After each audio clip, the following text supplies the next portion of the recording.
지금 한 3주 정도 이렇게 오늘까지 이 코로나19로 인해서 이렇게 우리 앞에 닥친 위기들을 우리가 어떻게 믿음으로 잘 감당해 갈 것인가 하는 주제로 이제 말씀을 나누고 있어요. 제가 이렇게 말씀을 준비하면서 늘 그런 생각이 들어요. 우리 식구들이 이렇게 와가지고 말씀을 들을 때 그냥 설교가 이렇게 좀 잘 들렸으면 좋겠다. 들린다라는 것은 좀 마음에 이렇게 받아들여졌으면 좋겠다. 그냥 좋은 얘기다 이렇게 듣고 끝나는 게 아니라 그 말씀이 내 삶과 어떻게 연결이 되고 무슨 관계가 있는가 이런 것들을 잘 생각하면서 그 말씀을 우리 삶에 잘 적용해 가지고 내 삶이 하나님의 말씀의 지도와 인도를 받는 그런 삶이 이렇게 됐으면 좋겠다 이런 생각을 합니다. 그런 생각을 하면서 우리에게 일어나고 있는 어떤 이런 일들 앞에서 우리는 어떻게 말씀의 인도를 받아 어떤 믿음의 응전을 해나갈 것인가 이런 고민을 하면서 주님이 이제 주시는 그런 메시지들을 이렇게 나누고 있는데 오늘 또 이제 그런 시간이 됐으면 좋겠어요. 사실 우리가 늘 제가 말씀드렸듯이 전제가 굉장히 중요합니다. 우리가 가지고 있는 전제가 어떠한가에 따라서 우리는 그렇게 살게 돼 있어요. 신앙이라는 것이 무엇인가? 그래서 신앙이라는 것은 주님 앞에 나와 이렇게 예배를 드리고 또 성경을 공부하고 기도하는 것이다. 이렇게 생각하는 사람들은 그 일에 힘쓰게 되겠죠. 그죠? 그런데 신앙은 덜도 더도 아닌 그저 삶이다. 우리가 매일매일 살아가는 삶이다. 이렇게 생각하는 사람들은 신앙생활을 할 때 뭘 주목을 하겠습니까? 우리 삶을 주목을 할 거예요. 그래서 저는 생각을 합니다. 신앙은 더도 덜도 아니고 뭐라는 거예요? 삶이라는 겁니다. 조금 더 이렇게 폼나게 표현을 하면은 이제 스토리다. 신앙이라는 것은 매일매일 하나님과 함께 만들어가는 이야기다. 이렇게 말할 수 있어요. 그렇기 때문에 하나님의 말씀을 듣고 그 말씀에 순종해서 하나님과 동행하면서 만들어가는 스토리, 그 이야기가 정말 아름답게 이렇게 만들어져 간다라고 하면은 우리 인생이 어떨 것 같아요? 정말 아름답고 행복한 인생이 안 되겠습니까? 근데 신앙이라는 것을 그저 관념으로 생각하고 또 뭔가 종교 행위로 이렇게 생각하게 되면은 그런 일을 열심히 하기는 하는데 실제 우리 삶에 있어서 변화가 없다라는 거예요. 그런 의미에서 신앙은 삶이라는 겁니다. 조금 더 이야기하면은 하나님과 함께 만들어가는 아름다운 이 스토리, 이야기다 이렇게 생각할 수 있어요. 그래서 저는 오늘 또 말씀을 들으면서 여러분들이 그 말씀을 듣고 그 말씀의 인도를 따라서 우리의 삶을 아름답게 만들어가는 그런 이야기를 써갈 수 있는 그런 시간이 될 수 있기를 바랍니다. 아멘이 나올 때는 좀 하세요. 제가 마스크를 쓰고 이렇게 계시면서 대답이 없으니까 아주 힘들어요, 나중에는. 그래서 가끔 해주면 제가 힘이 날 것 같아요. 예. 사실 왜 제가 오늘 제목을 이 구제라는 것은 선행의 문제인가 아니면은 정의의 문제인가 이런 이제 이 고민을 하게 됐냐면은 여러분들이 보셨는지는 모르겠지만 제가 이 자리 저기 사무실에 있으면은 일주일에 한두 번씩 꼭 이제 이렇게 소자가 찾아오세요.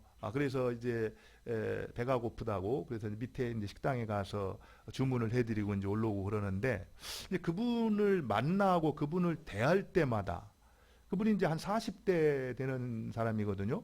근데 이렇게 만나서 이제 복음도 전하고 또 이야기도 하고 이제 그러는데 이제 이렇게 이 찾아와 가지고 배고프다고 해서 이제 이렇게 이제 밑에 이제 모시고 가서 주문을 해드려서 저는 올라오는데 제가 그때마다 생각을 하는 거예요. 우리 주위에 이렇게 어떻게 보면은 이 가난한 분들 이렇게 좀 곤란을 겪고 있는 분들이 많이 있잖아요. 그러면 그 문제에 대해서 그리스도인으로서 나는 어떻게 대해야 되는 것이 바른 것일까? 이런 이제 고민들을 하는 가운데 보통 지금까지 우리가 생각해 왔던 건 뭡니까? 그냥 곤란을 당하고 어려움을 당한 사람들은 좀 이렇게 불쌍하게 여기면서 좀 이렇게 도덕적으로 이렇게 선을 베풀어 주는 것 이렇게 생각을 해왔던 것 같아요. 안 그러세요? 네. 근데 이제 그렇다 보니까 어떤 면에 있어서 한계가 또 있는 것을 제 어떤 태도를 보면서 저 자신도 그런 것들을 발견했습니다. 그러면서 도대체 이 부분에 대해서 하나님은 어떻게 말씀하고 있는가, 또 성경은 뭐라고 말씀하고 있는가, 이런 것들을 한번 이제 고민을 해봤어요. 그리고 말씀을 대하는 가운데 아주 놀라운 것을 이제 발견을 했습니다. 그것만이 아니다라고 성경이 말하고 있다라는 거죠. 사실 여러분들 이제 뭐 여태까지 우리가 살아서 알지만 우리 주위에 곤란을 당하고 힘들고 어려운 분들이 있어요, 없어요? 있죠, 그죠? 근데 그런 분들을 볼 때마다 우리 마음 가운데 정말 마음을 나누고 또 이렇게 실제 가진 것을 나누어서 그들과 함께 이렇게 더불어서 잘 살아가야 되겠다 하는 마음이 우리 마음속에 있습니까, 없습니까? 있잖아요, 그죠? 그 마음도 있고 또 그것을 하나님께서 기뻐하신다라는 생각을 해요, 안 해요? 해요. 다 알고 있습니다. 그런데 진짜 문제는 뭔지 아세요? 실제로 그렇게 살지를 않는다라는 거예요. 그렇게 살지를 않아요. 그래서 이런 부분들을 보면서 도대체 뭐 때문에 그럴까? 사실 좀 그 오래 전만 해도 이제 그런 생각을 많이 했어요. 주위에 뭐 나하고 어떤 혈족으로 뭐 특별히 관계가 없는 사람이지만 어려운 사람이 있을 때 우리가 그들을 마땅히 도와야 된다. 그것이 우리의 도덕적 생무다. 뭐 이렇게 생각을 하면은 그거를 거절하지 않고 모든 사람들이 어떻게 했습니까? 받아들이는 시절이 있었다라는 거예요. 근데 지금은 이제 그런 시절이 아니라는 겁니다. 사람들이 아니 감히 도대체 무슨 이유로 그들을 우리가 책임지고 도와야 된다라고 말합니까? 물론 도덕적 의무라는 말이 근거가 뭡니까? 뭐 이러면서 이제 거기에 대해서 이제 순순히 옛날처럼 받아들일 수 없는 그런 시대가 됐다라는 겁니다. 그런 시대에서 단순하게 구제라는 거, 곤란을 당하고 어려움을 당한 그분들에 대해서 우리가 그것은 이제 우리가 마땅히 해야 될 일이니까, 또는 어떤 선행의 차원으로서만 바라본다라고 하면은 온정주의라고 보통 얘기를 하거든요. 그 온정주의적인 그 수준을 넘어갈 수가 없다라는 겁니다. 온정주의라는 게 뭡니까? 이렇게 지나가다가 내 마음에 좀 동정심이 생겨가지고 내가 좀 도와야 되겠다. 그럴 때 이제 가가지고 내 마음을 좀 불편하지 않게 하기 위해서 뭔가를 좀 이렇게 나누는 거, 그 정도라는 거예요. 그 얘기는 무슨 얘기죠? 그런 동정심이 일어나지 않으면 어때요? 뭐 하지 않아도 뭐 문제가 없다라는 겁니다. 그런 수준으로가 된다라고 하면은 지금 우리 사회에서 곤란을 겪고 어려움을 겪고 있는 그런 힘든 그런 영혼들에 대해서, 그런 사람들에 대해서 대책이 될 수가 없다라는 거예요. 왜 제가 이런 고민들을 좀 했냐면은요. 여러분들도 아마 길가에 이렇게 지나시다 보면은 조금만 주의 있게 보면은요. 상당히 많은 가게들이 문을 닫았습니다. 한번 보세요. 그리고 실제로 그런 분들이 지금 뭘 하겠습니까? 사실 거기에서 장사를 하고 일을 해가지고 수입을 가지고 살았던 사람들인데, 그 수입을 가지고 먹고 살 뿐만 아니라 그 수입을 가지고 자녀들 교육을 시키고 또 가족들이 살았던 사람들이에요. 근데 그 수입이 끊어졌다. 그러면 이제 당분간은 뭔가 가지고 있었던 걸 살 수 있을 겁니다. 그러나 이 시간이 조금씩 길어진다라고 하면 어떻게 되겠어요? 틀림없이 큰 낭패가 이제 다가온다라는 거예요. 근데 지금 단기간 동안에 그런 것이 좋아질 기미가 안 보여요. 그렇다라고 하면은 우리 주위에 이 코로나19로 인해서 그런 분들이 이제 하나씩 둘씩 늘어날 텐데, 그러면 거기에 대해서 우리 교회는, 또 나는 어떻게 대처하는 것이 바람직한 것인가? 하나님께서는 정말 우리가 어떻게 살기를 원하는가? 이런 부분들을 한번 우리가 고민하면서 우리는 거기에 대한 책무를 다할 수 있어야 된다는 겁니다. 저는 그래서 이 부분 오늘 말씀을 듣는 가운데 뭐 이렇게 막 좋은 소식을 들으려고 생각하지 말고 한번 우리가 고민하는 그런 시간이 됐으면 좋겠다, 이런 생각이 들어요. 실제로요, 제가 이 말씀을 보면서 이제 근본적인 문제, 우리가 알면서도 또 그걸 하나님이 기뻐하신다라는 것을 알면서도 이렇게 행하지 않는 그 문제의 원인이 무엇인가를 생각했을 때 단순하게 구제라는 것을 이 선행의 문제로 이렇게 치부하기 때문에 그렇다라는 생각을 했어요. 그런데 성경의 이 문제, 성경을 이렇게 보면서 이 그 구제라는 것, 가난한 사람들을 돌보는 것은 이 선행의 문제 차원만이 아니라 정의의 문제라는 겁니다. 정의의 문제라고 한다면은 생각은 달라지는 겁니다. 왜 그렇죠? 정의의 문제는 옵션이 아니에요. 마땅히 해야 될 일입니다. 그런데 해야 될 일을 하지 않으면은 어떤 거예요? 불의한 겁니다. 불의한 거. 그럼 성경이 불의한 자에 대해서 어떻게 말하고 있는지 아세요? 우리 한번 로마서 1장 18절을 볼까요? 바울이 로마서 1장 18절은 복음을 선포한 다음에 복음을 정의를 내린 다음에 그 다음에 바로 이제 그 복음을 받아들이지 않을 때, 그대로 살지 않을 때 임하게 되는 진노를 이야기하고 있어요. 1장 18절을 한번 같이 읽겠습니다. 같이 읽습니다. 시작.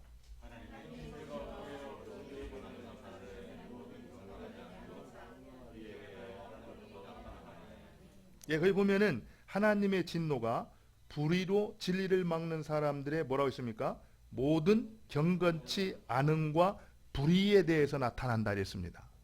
이 여기서 경건치 않다라는 것은 하나님께 대해서 바르지 않은 행동을 말해요. 그 다음에 불의라는 것은 사람들에 대해서 바르지 않은 행동을 얘기합니다. 다시 말하면 우리가 마땅히 돌아봐야 될 대상들에 대해서 돌아보지 않는 것을 착하지 않다, 좀 인색하다 이렇게 말하는 것이 아니라 성경은 불의하다 이렇게 말하고 있다라는 겁니다. 그리고 그렇게 불의한 사람들에 대해서는 그냥 해도 좋고 안 해도 좋고 끝날 문제가 아니라 어떤 문제라는 거예요? 하나님의 진노가 임한다라는 겁니다. 우리가 그 심판을 피할 길이 없다라는 거예요. 이렇게 생각하면은 지금까지 우리가 편하게 생각해 왔던 이 어떤 구제, 단순한 문제가 아니라는 겁니다. 이 부분 우리가 정말 어떻게 되든지 책임 있게 감당하고 해결해야 될 문제지 그냥 마음 편하게 해도 좋고 안 해도 좋는 그런 문제로 넘어갈 문제가 아니라는 거예요. 저는 이 시간 그렇다면은 그 근거가 뭐냐? 성경이 그렇다고 말하는데 그 근거가 뭐냐? 좀 한번 이런 부분들을 한번 우리가 살펴보면서 우리 마음 가운데 새롭게 했으면 좋겠습니다. 사실 이 구제라는 것이 단순한 선행의 문제가 아니라 정의의 어떤 문제라고 보는 이유는 딱 두 가지입니다. 첫 번째 하나는 창조적인 관점에 있어서 하나님께서 우리를 하나님의 형상대로 지었다라는 것에서 발견할 수 있고요. 또 한 가지는 구속의 관점에서 바로 예수 그리스도께서 우리를 이 구속, 우리에게 구속의 은총을 주셨다라는 그 사실에서 발견할 수가 있어요. 그래서 구체적으로 한번 살펴보면은요. 창세기 1장 27절에 하나님께서 우리를 만들 때 어떻게 만들었다고 했습니까? 하나님이 자기의 형상, 곧 하나님의 형상대로 만들었다 이렇게 말하고 있어요. 사실 이 부분은 굉장히 중요한 이제 의미가 있어요.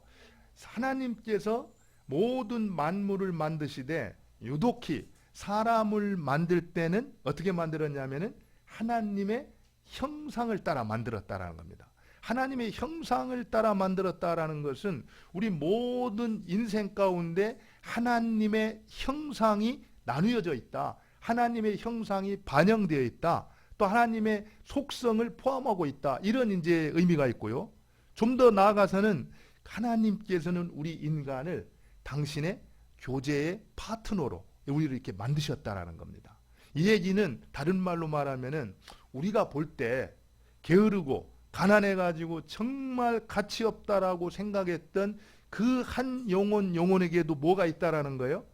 하나님의 형상이 있다라는 겁니다. 그 얘기는 하나님께서는 우리 모두를 예외 없이 그토록 존귀하고 존엄한 그런 인간으로 대우하신다라는 거예요.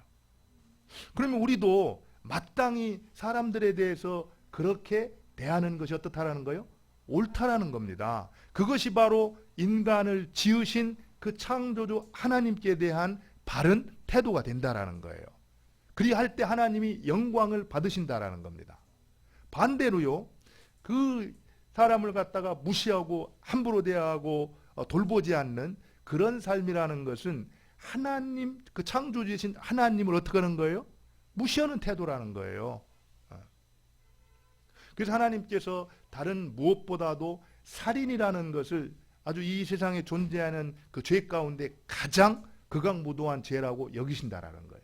창세기 9장에 보면은요, 5절과 6절에 이렇게 되어 있어요. 5절 처음에 내가 반드시 너의 피, 곧 너의 생명의 피를 찾으리니. 그리고 마지막 6절 하반절에 뭐라고 있습니까? 이는 하나님이 자기 형상대로 사람을 지으셨습니다. 다른 어떤 것보다도 자기의 형상을 따라 사람을 지었고, 사람이 그토록 존엄한 그런 존재인데 그 존엄한 존재를 무자비하게 살인을 했다. 그것에 대해서는 하나님이 용납하지 않겠다라는 겁니다. 우리가 이런 것들을 생각하면서 우리가 이 땅에 존재하는 모든 사람들, 특별히 곤란을 당하고 정말 가난 때문에 허덕이고 있는 그런 한 사람 한 사람에 대해서 어떤 자세를 가지고 대하는 것이 합당한 것인가, 이런 것들을 우리가 알 수가 있다라는 거죠. 또 한 가지는요, 하나님이 창조주가 되신다라는 그 의미 속에는 하나님께서 세상을 만드시고 사람을 만드셨잖아요. 그죠? 그리고 나서 우리 사람들에게 뭘 주셨냐면은 그 만물을 다스리고 정복하고 관리할 수 있는 권리를 주셨어요. 다시 말하면은 여러분들 잘 보세요. 하나님이 세상을 만들고 그 세상을 우리에게 주지는 않았습니다. 다시 말하면은 이 땅을 우리에게 소유권을 주시지 않았다라는 거예요. 그 땅을 관리할 수 있는 뭘 주셨습니까? 관리권을 주셨다라는 겁니다. 다시 말하면은 한 가지 분명한 기준이, 하나님께서는 우리에게 모든 것을 주시되 그것에 소유권을 주신 것이 아니라 뭘 주셨다라는 거예요? 거기에 대한 관리권을 주셨다라는, 관리권. 청지기로 우리에게 맡겨 주셨다라는 거예요. 그러면 그 가운데 물질이 포함되겠어요? 안 되겠어요? 그러니까 하나님께서 우리에게 주신 물질을 가지고 하나님의 뜻에 따라서 그 물질을 잘 관리해야 되는데, 마치 내가 벌어서 내가 번 것이니까 그것은 내 것이다, 이렇게 소유권을 주장하면서 옆에서 가난하고 힘들어가지고 고통을 당하는데도 그것을 개의치도 아니하고 무시해버리고 자기 소유권만 주장하고 있다. 그것을 하나님께서 어떻게 보신다라는 거예요? 말씀드렸잖아요. 인색한 것이 아니라 불의하다라는 겁니다. 왜 그렇습니까? 하나님을 제대로 인정하지 않는다라는 거예요. 창조주 하나님이 만드셨고, 시편 24편 1절에 뭐라고 말하냐면은 하늘과 땅과 그 가운데 충만한 모든 것이 다 누구의 것이라고 했어요? 주의 것이다라고 했습니다. 그러니까 이 땅에 있는 모든 것은 주님의 것이에요. 주님의 것. 소유권은 주님께 있는 겁니다. 그런데 그 주님이 그렇게 해도 말을 안 들을 것 같아서 성경에 분명히 뭘 가르쳐주고 있습니까? 똑똑히 부탁을 하고 있어요. 거기 내용을 한번 볼까요? 여러분, 신명기 24장 19절과 21절을 한번 보겠습니다. 신명기 24장 19절과 21절 같이 한번 볼까요? 같이 한번 보도록 하겠습니다. 시작.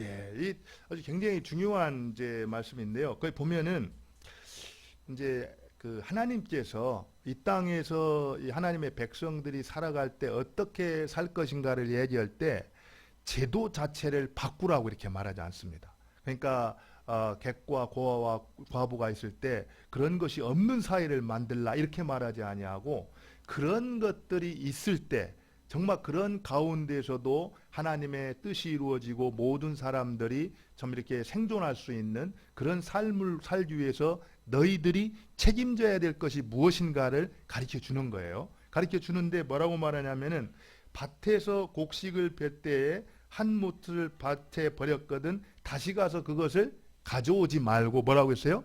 거기 나오는 게 누굽니까? 나그네와 고아와 과부를 위하여 남겨두라. 여러분들, 우리가 이제 4대 비전 가운데 하나가 나그네 사랑인데, 여러분들 이 말씀을 잘 기억할 수 있기를 바랍니다. 구약시대 때 경제적으로 누군가의 도움이 없이는 살 수 없는 그런 계층을 얘기할 때 항상 같이 따라오는 단어가 뭐냐면은 객과 고아와 과부입니다. 고아와 과부는 우리가 잘 알 수 있죠, 그죠? 그런데 그 가운데 나그네라는 것도 같이 따라다닌다라는 거예요. 다시 말하면은 가진 사람들이 자기의 것을 이렇게 나누어서 함께하지 않는다라면은 그들은 생존할 수가 없는 아주 사회에서 가장 취약계층에 해당되었던 사람이 나그네와 고아와 과부였다라는 거예요. 그분들에 대해서 마땅히 너희들이 책임을 져라 이렇게 말한 겁니다. 특별히 누구한테 그걸 책임을 말하냐면은 지주들한테, 땅에 어떤 이 관리권을 가지고 있는 사람들한테 그 일을 책임져야 한다 이렇게 말하고 있어요. 그러면서 사실은 이제 이 내용을 가만히 살펴보면은요, 여러분들 잘 보세요. 여기 뒤에 그 20절이 되잖아요. 내가 내 감람나무를 떤 후에 그 가지를 다시 살피지 말고 그 남은 것은 객과 고아와 과부를 위하여 남겨두며 또 내가 포도원의 나무를 딴 후에 그 남은 것은 따지 말고 객과 고아와 과부를 위하여 남겨두라 이렇게 명령하셨거든요. 그러니까 이 지주들은 그걸 어떻게 됩니까? 지켜야 되는 거예요. 왜냐하면 남아있는 그것은 사실은 그 지주들의 소유가 될 수가 없다라는 겁니다. 그것은 어떻게 해야 된다라는 거예요? 객과 고아와 과부들을 위해서 그것을 분명히 나눠야 될 몫이라는 거예요. 근데 만약에 그 지주가 그것을 나누지 아니하고 그냥 그것을 자기가 수확을 했다. 그렇게 되면 어떻게 되는 거죠? 그것도 불의한 것이 된다라는 겁니다. 그렇기 때문에 우리가 지금 이런 말씀을 보면은 우리가 내가 열심히 일해가지고 번 건데 내 것인데 그러니까 내가 내 마음대로 이제 쓸 수 있는 거 아니냐 그러면서 정의로 생각을 하지 않는다라는 거예요. 그런데 우리가 분명히 본문을 통해서 알 수 있는 건 뭐예요? 바로 하나님께서 우리에게 어떤 것을 주실 때는 그 부분에 반드시 이웃과 나눠야 될 몫이 있다라는 거예요. 사실 이렇게 말하면은 어떤 분들은 조금 마음속에 이렇게 동의가 안 되는 분들이 있어요. 가난한 사람들은 노력도 안 하고 일도 안 하고 나는 막 밤을 새가지고 열심히 일해가지고 번 건데 왜 그것을 모두 내 것이라고 말하지 아니하고 일부는 가난한 사람들의 것이라고 말하는가 이렇게 생각할 수 있거든요. 그런데 그 부분을 보기 전에 여러분들이 잘 생각해야 됩니다. 실제로요 21세기 어떤 이 서울의 복판 또는 어떤 강남에 또 어떤 이 명동의 어떤 금융가에서 이렇게 지내는 사람들이 아니라 16세기 조선시대 소장농의 아들로 태어나서 살아가는 사람이 있다고 비교를 해보세요. 그러면 그들이 아무리 열심을 한다라고 해도 뭔가 내가 정말 이렇게 괜찮은 사람이다라고 나타내 보일 수 있는 것이 있을까요? 옵션이 별로 없습니다. 근데 지금은 어때요? 그 워런 버핏이라든지 이런 그 투자자들 어떻습니까? 하루아침 베팅으로 인해서 수억 달러가 오고 가고 막 그러잖아요. 그죠? 세상을 움직이잖아요. 그죠? 바로 그런 구조 속에서 내가 살아간다라는 것은 내가 만들어낸 것이 아니라는 거예요. 그런 모든 것은 주어진 것이라는 겁니다.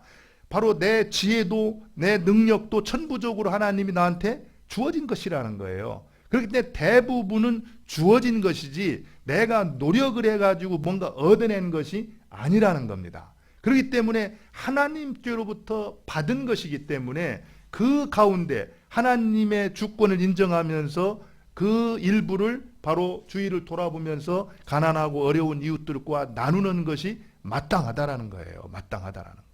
그것을 정확하게 알았던 사람이 다윗이었어요.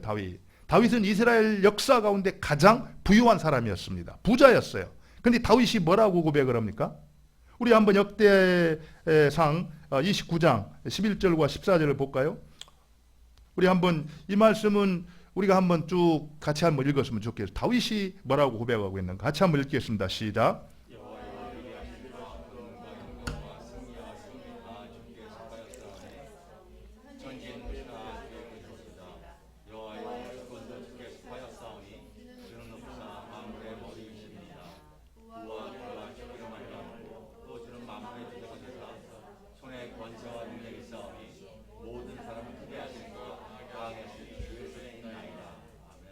예, 거기 보면은 특별히 14절에 나와 내 백성이 무엇이기에 이처럼 즐거운 마음으로 드릴 힘이 있나이까. 그러면서 뭐라고 했습니까? 모든 것이 주께로 말미암아 싸우니 우리가 주의 손에서 받은 것을 주께 드렸을 뿐이니다. 정말 그렇게 부유하게 살았음에도 불구하고 다윗은 알았습니다. 기가 막힌 전쟁터에서 자기를 건져주시고 승리케 하셔서 땅을 넓히게 하셨던 하나님, 그리고 사울과의 그런 전쟁 가운데에서도 자리를 창으로부터 칼로부터 보호해 주시고 살려주셨던 하나님, 그리고 자기가 아들 가운데 가장 막내둥이로 미쳐냈는데 왕으로 세워주셨던 하나님, 그리고 자기에게 부와 영광을 주셨던 그 하나님의 역사를 생각하면서 이것이 내게서부터 온 것이 아니라 어디서부터 왔다는 거 알았어요? 하나님께로부터 왔다라는 것을 알았다는 겁니다. 그래서 다윗은 모든 것이 주께로부터 왔사오니 내가 이것을 다시 주께 드립니다라고 마음껏 주님 앞에 드릴 수가 있었다라는 겁니다. 하나님이 창조주가 되신다라는 것은요, 바로 이 땅에 있는 내가 소유하고 있는 모든 것들의 소유권이 누구한테 있다라는 거예요? 하나님께 있다라는 겁니다. 그 하나님께서 그것을 우리의 손에 안겨줄 때는 소유권을 주신 것이 아니라 뭘 주셨다라는 거예요?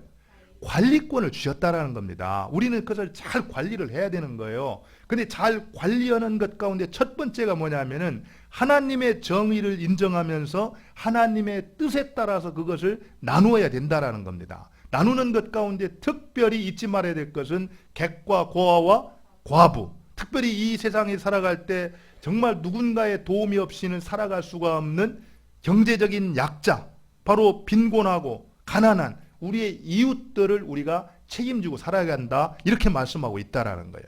그런데 그 일에 대해서 우리가 감당해도 그만, 안 해도 그만이 아니라 바로 그것을 행하지 않을 때 우리는 하나님의 정의를 거스르는 것이고 불의한 자가 된다라는 거예요. 그러면 불의한 자는 하나님 앞에서 심판을 면할 길이 없다라는 겁니다. 이런 마음을 가지고 우리가 이 문제를 접근해 나갈 때 이전에는 그냥 편안하게 앉아 있었는데 그럴 수 있는 형편이 아니라는 겁니다. 우리가 어떤 모습으로든지 어떤 모양으로든지 이 문제를 해결하기 위해서 나설 수 있어야 된다는 거예요. 그리할 때 이 땅에 가난 때문에 참 힘들게 죽어가는 그런 사람들을 우리가 돕고 회복할 수가 있다는 겁니다. 저는 이제 코로나19로 인해서 이렇게 다가오는 그런 문제들 앞에서 우리 교회가 정말 교회다운 교회가 되지 않겠습니까? 또 성도다운 성도가 돼야 되겠죠. 그런 의미에서 이런 부분들을 좀 책무의식을 갖고 좀 이렇게 감당해 나갔으면 좋겠다, 이런 생각이 들어요. 한 가지만 더 나누고 싶은 것은요, 이제 구속의 은혜를 받은 존재라는 이제 사실입니다. 사실 뭐 별 이렇게 많이 말을 하지 않아도 내가 누군가 한번 생각을 해보면은요, 정말 주님의 은혜를 입은 자라는 겁니다. 실제로 우리 하나님께서 모세에게 신명기 10장 18절 19절에 보면 이렇게 말하고 있어요. 고아와 과부를 위하여 정의를 행하시며 나그네를 사랑하며 그에게 떡과 옷을 주시나니 뭐라고 있습니까? 너희는 나그네를 사랑하라. 전에 너희도 애굽 땅에서 나그네 되었습니다. 처음에 이스라엘 백성들이 70명 애굽으로 내려갔잖아요, 그죠? 그래서 애굽에서 살 때는 어떤 사람이었습니까? 종으로 살았어요. 아웃사이더였습니다. 그 애굽 민족에게서 불부터 살았던 이방에서 들어왔던 잡족에 불과했다라는 겁니다. 그렇게 노예로 힘들고 어렵게 살아갔던 그들을 누가 건져냈다라는 거예요? 하나님께서 건져내서 하나님께서 그 죄로부터 이 종의 위치로부터 해방시켜 줬다라는 거예요. 그러니까 너희들도 옛날에 나그네였던 것을 생각하면서 지금 이 땅에 들어와 있는 아웃사이더, 외부에서 들어온 그런 연약한 나그네들을 함부로 대하지 말라는 거예요. 그들을 선대하라는 겁니다. 그것이 마땅하다는 거예요. 좀 더 나가면 어떻게 말할 수 있습니까? 우리가 죄와 어떤 우리의 악행으로 인해서 죽을 수밖에 없었잖아요, 그죠? 심판을 받을 수밖에 없는 그런 신분이었어요. 그랬는데 우리를 위해서 누가 죽으셨습니까? 우리의 주인님 되시는 예수님께서 우리 대신 죽으셨다라는 거예요. 그 주님의 사랑 때문에, 그분의 은혜 때문에 우리가 다시 살아날 수가 있었다라는 겁니다. 그 은혜를 입은 자라고 한다면은 지금 힘들고 어려워하고 있는 가난한 이웃들에 대해서 그렇게 모멸차게 대해서는 안 된다라는 거예요. 그들을 우리가 마땅히 돌아보는 것이 마땅하다라는 겁니다. 근데요, 우리가 그럼에도 불구하고 주위에 힘들고 낭패를 당한 사람들에 대해서 마음이 움직여지지 아니하고 관심이 없고 뭔가를 나눌 수가 없다라고 한다면은 어떻게 볼 수 있습니까? 은혜를 모르는 자다, 이렇게 볼 수 있다라는, 은혜를 모르는 자다. 단테가 말하기를 은혜를 모르는 자 지옥 맨 밑바닥에 이렇게 처한다라는 겁니다. 우리가 정말 주님께서 나를 그토록 기가 막힌 사랑으로 사랑해 주셨고 은혜를 베풀어 주셨다라는 것을 아는 사람이라고 한다면은 그렇게 살 수는 없다라는 겁니다. 오늘 이제 마지막으로 우리가 읽었던 본문을 한번 살펴보도록 하죠. 이 야고보서 2장 14절에 17절인데요. 여러분들 그 내용 가운데 제가 15절, 16절을 읽습니다. 만일 형제자매가 헐벗고 일용할 양식이 없는데 너희 중에 누구든지 그에게 이르되 평안히 가라, 덥게 하라, 배부게 하라 하며 그 몸에 쓸 것을 주지 아니하면 무슨 유익이 있으리요? 유익이 있습니까? 없습니까? 없다라는 거예요. 뭐 혹시 그런 유익은 있을지 몰라요. 내 마음이 편해질 수 있을지는 모릅니다. 그래도 뭔가를 해야 되는데 말이라도 해야 될 것 같아서 그냥 제가 기도하겠습니다. 제가 뭐 여러분들 기도한다는 말 함부로 하면 안 됩니다. 진짜 기도하겠습니다 하면 기도를 해야 됩니다. 근데 그냥 뭔가 말은 해야 될 것 같고 체면은 지켜야 될 것 같아가지고 그냥 뭐 이렇게 기도하겠습니다 그러면은 내 마음이 편해질지는 몰라요, 그죠? 그러나 상대편한테는 눈꼽만큼도 도움이 됩니까? 안 됩니까? 안 된다라는 거예요. 오늘 본문에 똑같습니다. 정말 헐벗고 가난하고 굶주린 사람한테 배불러라, 따뜻해라 아무리 말을 해도 내 마음은 위로를 받고 그래도 양심의 어떤 좀 위안을 받을지는 몰라도 상대편에게는 조금도 도움이 안 된다라는 겁니다. 상대편에게 조금도 도움을 줄 수 없는 그런 믿음이라면은 그런 믿음은 자체가 죽은 것이라는 거예요. 그런 믿음은 우리의 삶을 구원해낼 수가 없다라는 겁니다. 한번 우리가 이 말씀 앞에서 돌아봤으면 좋겠어요. 우리가 살아가면서 주위에서 이렇게 낭패를 당하고 곤란을 만난 그런 이웃들, 그들을 보면서 내가 어떻게 살았는가, 내 마음이 어떻게 반응을 했는가, 이런 것들을 돌아보면서 우리가 다시 한번 말씀으로 돌아가서 우리를 새롭게 세워갔으면 좋겠다 생각이 듭니다. 구제라는 것은 단순하게 선행의 문제만이 아니라는 겁니다. 구제라는 것은 하나님의 정의에 관한 문제라는 거예요.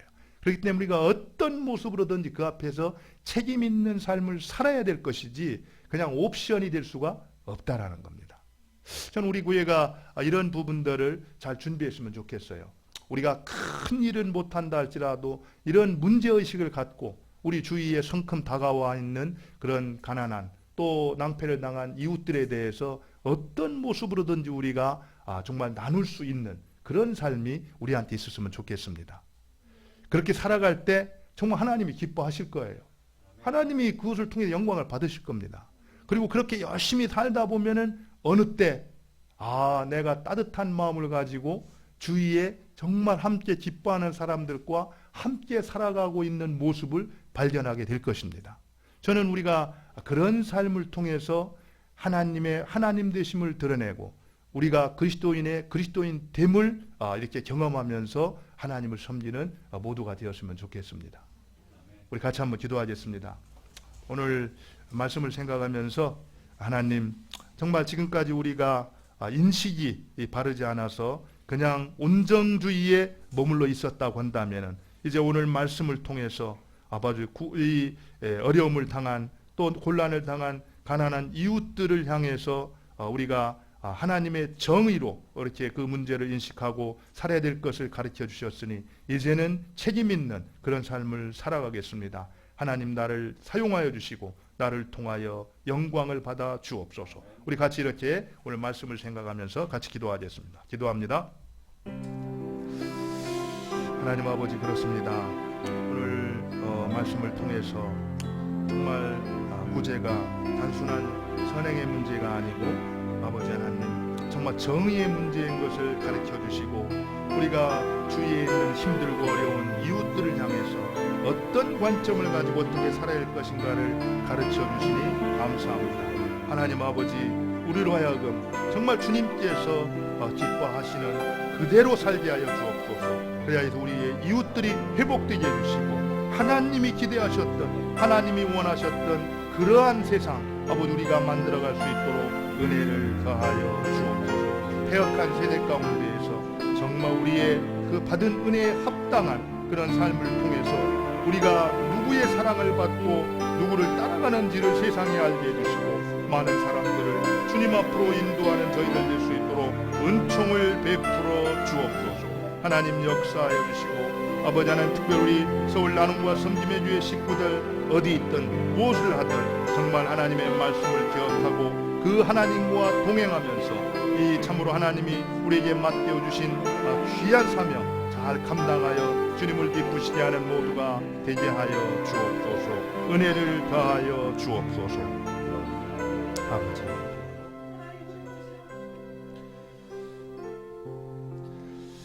하나님, 오늘 말씀을 통해서 곤란을 당한 가난한 우리의 이웃들을 돌아보는 것이 단순한 선행의 문제가 아니라 하나님의 정의에 관한 문제인 것을 가르쳐 주시니 감사합니다. 이제 우리가 알았으니 이제부터 가만히 있지 않게 해주시고 하나님께서 우리에게 원하시는 그 삶을 살아낼 수 있도록 도와주시고 인도하여 주옵소서. 예수님 이름으로 기도 올리옵나이다. 아멘.